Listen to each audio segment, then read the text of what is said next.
Itinanggi ng mga tao sa burol na pinuntahan ni Robert Garcia higit 40 taong gulang na nakita nila itong nasangkot sa gulo o nasaktan sa kanilang lugar. Ayon sa kanila, dumaan lamang si Garcia gabi ng Hunyo 29 sa lamay sa barangay Bugasunan, Tigbawan.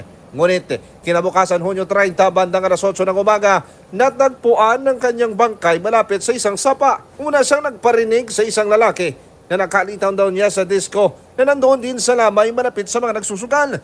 Ayon kay Nonoy, nagpahayag pa si Garcia ng mga salitang tila may banta. Aniya, kung ako ang bumira, aso at pusa na lang ang matitira. Dagdag pa ni Nonoy, may narinig din siyang sinabi ni alias Roji, kaibigan ni Garcia, baril na lang itaya sa lamesa. Nagkaroon ng tensyon sa lamay. May ilan namanong nagtangkang sudukin si Garcia pero napigilan ito. Kinuha ni Nonoy ang kutsilyo na nakasukbit kay Garcia dahil nag-aangkat na ito. At kinuha din ni Roji ang kutsilyo na napigilan din ng isang lalaki sa lamay. Pinalabas pa ni Nonoy ang dalawa sa lamay matapos humingi ng tawa ng mga ito sa kaguluhang kanilang naidulot. Walang sinumang ang sumunod o nagtangkang manakit sa kanila nang umalis. Nagtungo ang mga opisyal ng Danau Tigbawan sa bahay kung saan naninirahan si Garcia matapos mapansin na hindi ito nakauwi.